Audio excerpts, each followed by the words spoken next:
Welcome back to एनजीकॉन academy. और जो अभी का हमारा टॉपिक है, मैं उसको one of the most important topic consider करता हूँ दोनों ईयर्स का।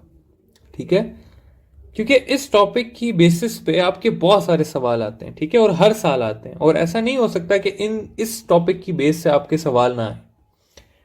टॉपिक क्या है? टॉपिक है मेरे पास ग्राफ।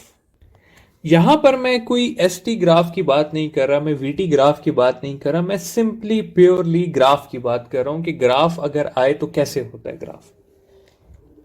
अच्छा, अगर ग्राफ की बात की जाए तो ग्राफ के पास हमेशा दो एक्सिस होते हैं।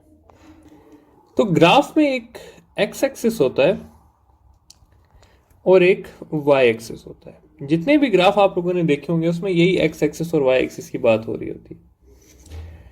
अच्छा, अब एक्स एक्सिस पे क्या चीज प्लॉट की जाती है, वाई एक्सिस पे क्या की जाती है? तो एक बात याद रखनी है कि एक्स एक्सिस पे हमेशा इंडिपेंडेंट चीज प्लॉट होती है, जबकि वाई एक्सिस पे हमेशा डिपेंडेंट चीज प्लॉट होती है। ठीक है, तो अगर मैं बात करूं कि लेट्स से हमारे पास 3-4 ग्राफ्स को डिस्कस कर लेते हैं। सबसे पहले बात कर लेते हैं डिस्टेंस टाइम ग्राफ की, फिर देख लेते हैं वेलोसिटी टाइम ग्राफ को, और इवेंचुअली देख लेते हैं करंट और पोटेंशियल के ग्राफ को। अच्छा, बल्कि इसको मैं यहां पर नहीं लिखता, ये आप लोग खुद डिसाइड करें कि कौन सी चीज कहां पर आएगी।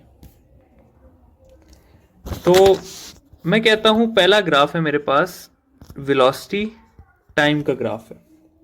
अब वेलोसिटी और टाइम में से डिसाइड करें कि कौन सी चीज इंडिपेंडेंट है और कौन सी चीज डिपेंडेंट है। तो इसमें अगर टाइम को देखा जाए यहां पे, तो टाइम हमारे पास क्या है, हमेशा इंडिपेंडेंट होता है। टाइम किसी चीज पे डिपेंड नहीं करता, तो इसलिए टाइम को हम एक्स एक्सिस पे कर देंगे और वेलोसिटी को हम वाई एक्सिस पे कर देंगे। अगली चीज है डिस्टेंस टाइम की। बात कर लेते हैं कि डिस्टेंस टाइम ग्राफ में क्या है। तो डिस्टेंस टाइम ग्राफ में भी अगेन टाइम जो है वो क्या है, इंडिपेंडेंट है। तो टाइम एक्स एक्सिस पे आ गया और डिस्टेंस वाई एक्सिस पे आ गया, डिस्प्लेसमेंट। पोटेंशियल और करंट के ग्राफ की बात करते हैं कि इन दोनों में से कौन सी चीज किस पे डिपेंड करती है। तो मेरा आपसे सवाल यह होगा कि आप पोटेंशियल देंगे तो करंट फ्लो करेगा या करंट देंगे तो पोटेंशियल फ्लो करेगा? तो आई होप कि आप सबने यही बोला होगा कि पोटेंशियल देंगे तो करंट फ्लो करेगा। तो इसमें पोटेंशियल क्या हुआ, इंडिपेंडेंट हुआ। तो इसलिए पोटेंशियल को हम एक्स एक्सिस पे कर देंगे और करंट को हम वाई एक्सिस पे कर देंगे। ठीक है, तो ये है बेसिकली क्या प्लॉटिंग के एक्स एक्सिस पे हम क्या चीज प्लॉट करते हैं, वाई पे क्या प्लॉट करते हैं। सेकंड जो चीज आती है ग्राफ में वो आती है कोई भी लाइन जो ग्राफ में पड़ी होती है। लाइन इस तरह की भी हो सकती है, लाइन इस तरह की भी हो सकती है, लाइन इस तरह की भी हो सकती है, लेकिन एक लाइन जरूर ग्राफ में मौजूद होगी। उस लाइन का नाम होता है स्लोप, या उसको ग्रेडियंट भी कहते हैं। ठीक है, तो उस लाइन का नाम होता है स्लोप या ग्रेडियंट। और आखिरी चीज एक ग्राफ में होती है कि स्लोप के अंडर एक एरिया होता है, इसको हम कहते हैं एरिया अंडर कर्व या area under graph.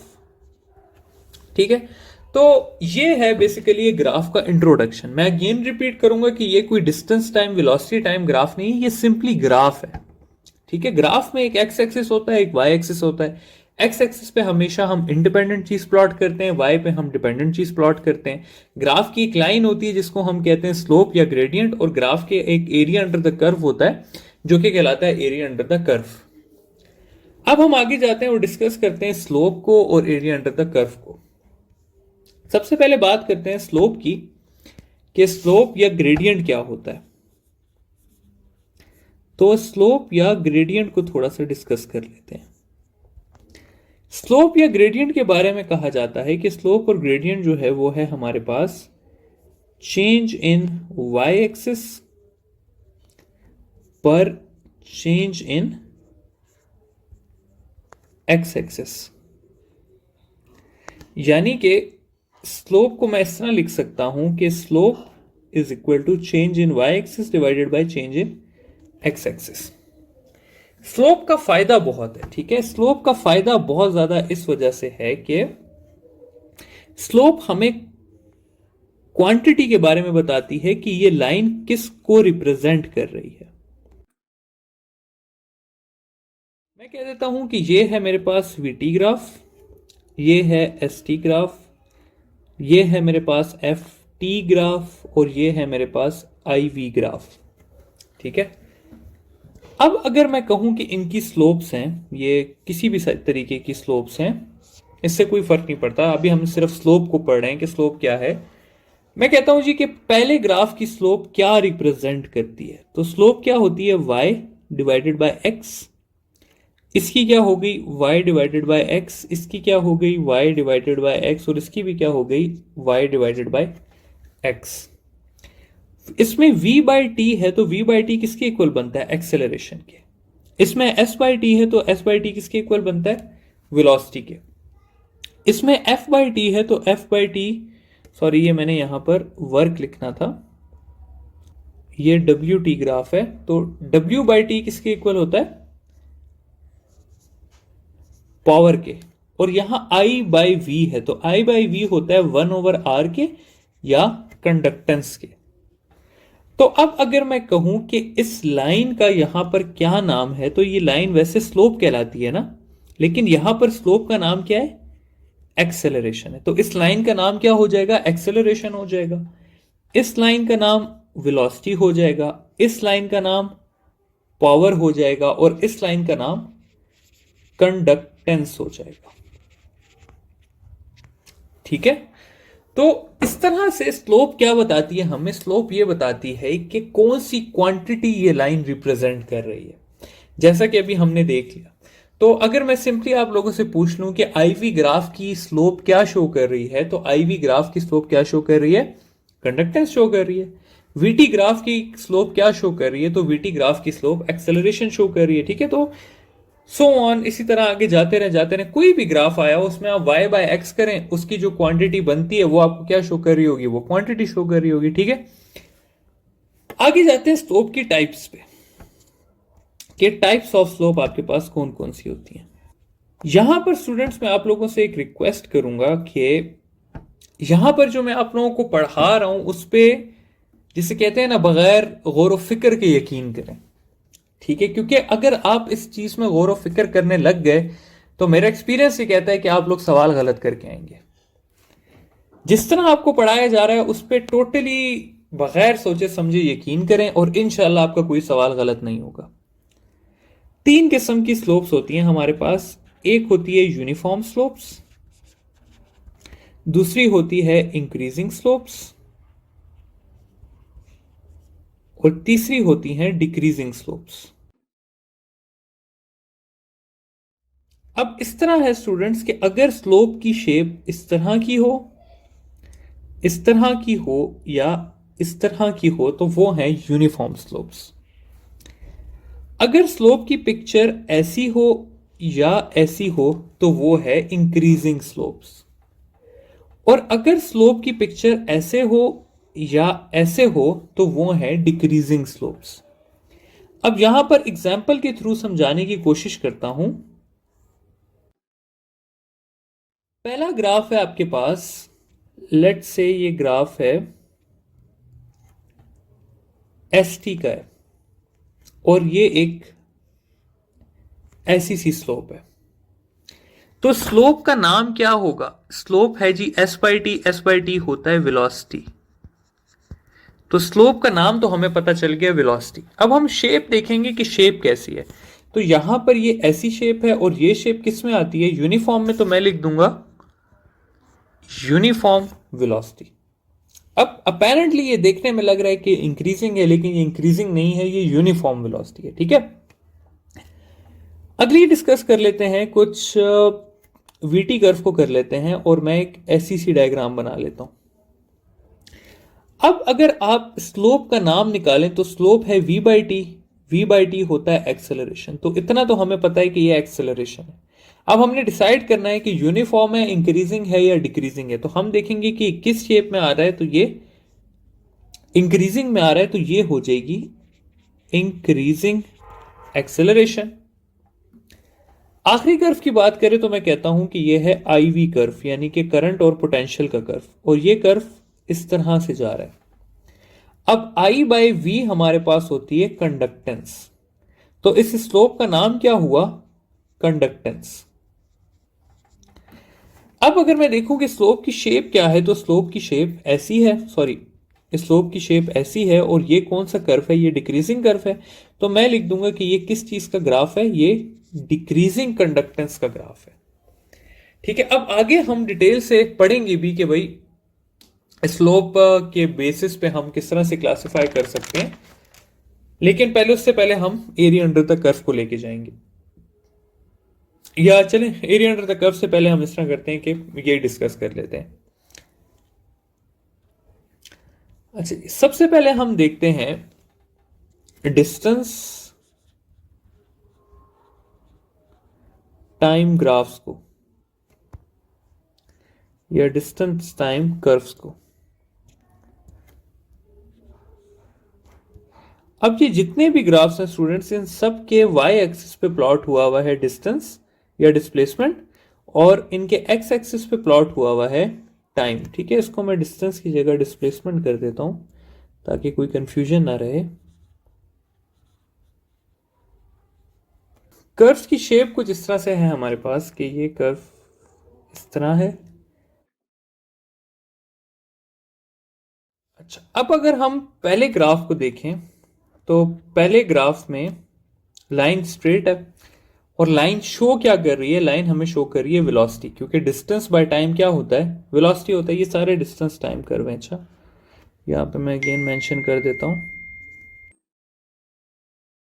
Displacement time curves है। सबसे पहले ग्राफ की बात की जाए तो लाइन क्या है, यूनिफॉर्म है, तो आपने यहां पर लिख दिया यूनिफॉर्म। और स्लोप शो क्या कर रही है, स्लोप शो कर रही है वेलोसिटी, तो ये क्या हो गया, यूनिफॉर्म वेलोसिटी का कर्व हो गया। अब दूसरा क्या है, डिक्रीजिंग है, तो आपने क्या लिख दिया, डिक्रीजिंग। आगे स्लोप क्या शो कर रही है, वेलोसिटी, तो डिक्रीजिंग वेलोसिटी हो गई। उससे अगला कर्व क्या शो कर रहा है, इंक्रीजिंग, तो आपने लिख दिया इंक्रीजिंग। और कर्व क्या शो कर रहा है, वेलोसिटी, तो वेलोसिटी आ गई। अब ये नीचे वाले तीन जो कर्व हैं ये बड़े इंटरेस्टिंग हैं। मैंने आपको कहा था कि ये जो है ये यूनिफॉर्म का है, लेकिन इसमें मैं फर्दर ऐड करना चाहूंगा कि ये जीरो का भी कर्व होता है। ठीक है, क्योंकि जीरो भी एक यूनिफॉर्म वैल्यू है ना, जीरो चेंज नहीं हो रहा तो जीरो है। तो अगर कभी इस तरह की स्ट्रेट लाइन हो तो इसका मतलब है जीरो वेलोसिटी। ठीक है, क्योंकि देखें डिस्टेंस इंक्रीज नहीं कर रहा, सिर्फ टाइम इंक्रीज कर रहा है। तो अगर डिस्टेंस इंक्रीज ना कर रहा हो, टाइम इंक्रीज कर रहा हो, तो इसका मतलब होता है कि वो बॉडी रेस्ट पे है, तो उसकी वेलोसिटी कितनी हुई, जीरो हुई।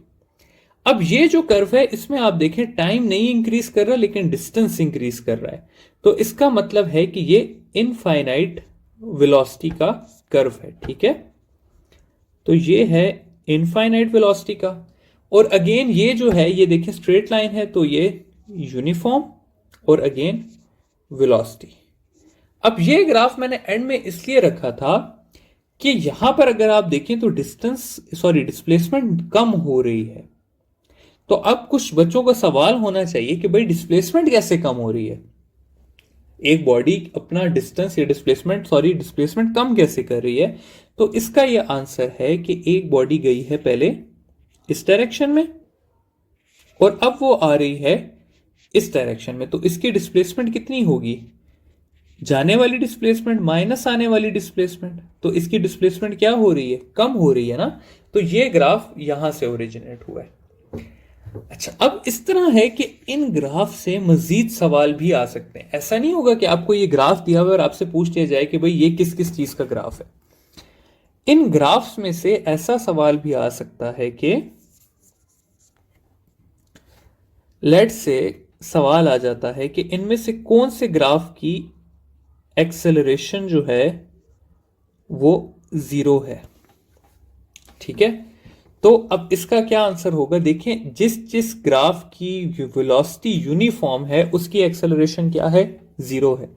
तो इस ग्राफ की एक्सेलरेशन जीरो है, इस ग्राफ की एक्सेलरेशन जीरो है, और इस ग्राफ की एक्सेलरेशन जीरो है।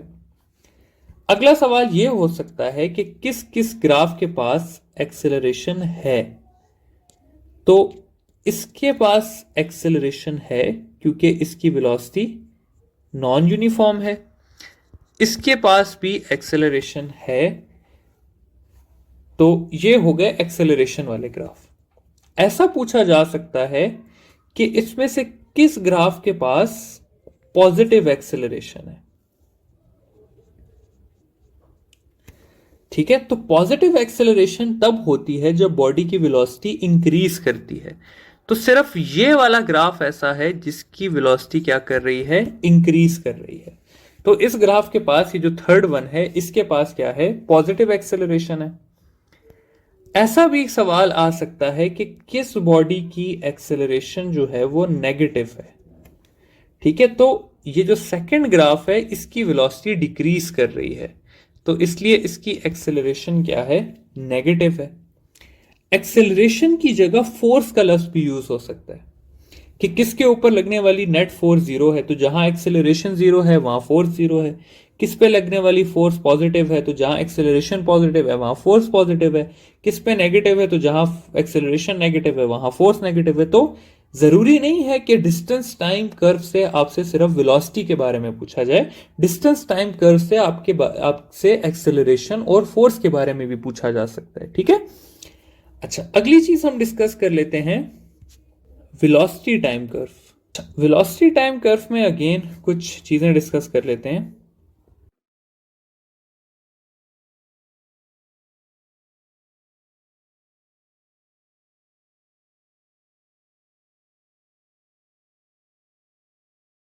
अब हमें यह पता है सिर्फ कि जो स्लोप है वो हमें शो कर रही है यहां पे एक्सेलरेशन। ठीक है, तो स्लोप का नाम क्या है, एक्सेलरेशन है। पहले ग्राफ की बात करें तो पहले ग्राफ यूनिफॉर्म कर्व है, तो ये हो जाएगा यूनिफॉर्म एक्सेलरेशन। दूसरा भी यूनिफॉर्म कर्व है तो ये भी हो जाएगा यूनिफॉर्म एक्सेलरेशन। तीसरा जो है वो इंक्रीजिंग कर्व है तो ये हो जाएगा इंक्रीजिंग एक्सेलरेशन। चौथा जो है वो है हमारे पास डिक्रीजिंग कर्व, तो इसको मैं लिख सकता हूं डिक्रीजिंग एक्सेलरेशन। फिर फिफ्थ ग्राफ जो है वो है इंक्रीजिंग कर्व, तो अगेन इंक्रीजिंग एक्सेलरेशन। फिर ये जो है ये डिक्रीजिंग है तो डिक्रीजिंग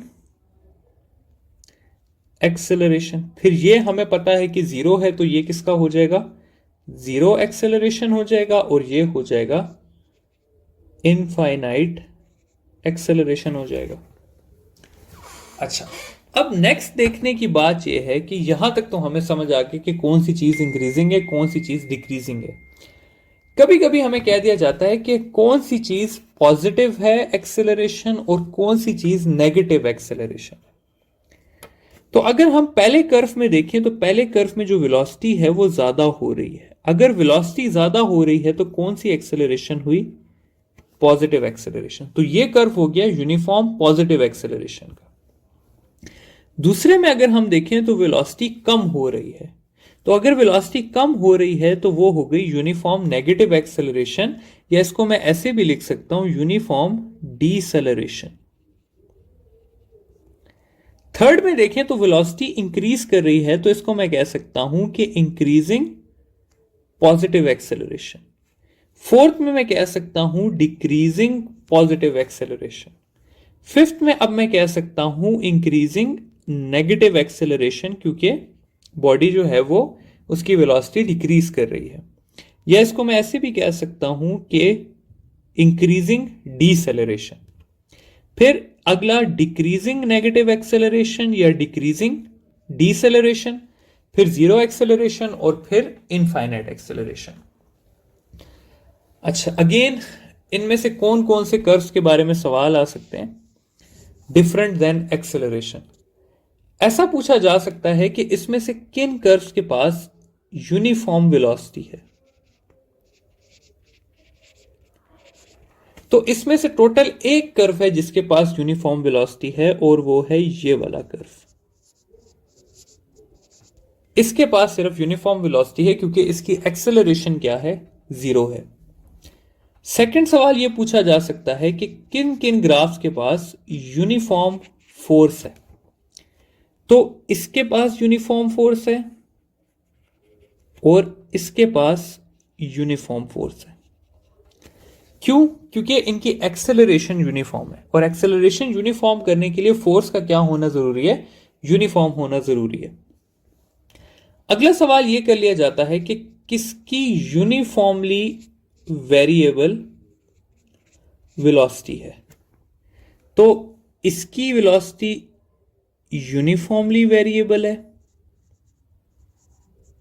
सिमिलरली इसकी वेलोसिटी भी यूनिफॉर्मली वेरिएबल है।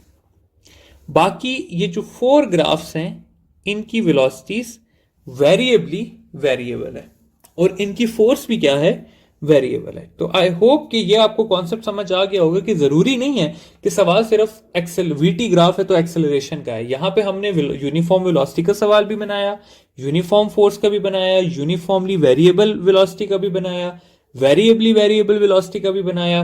तो डिफरेंट सवाल इससे आ सकते हैं।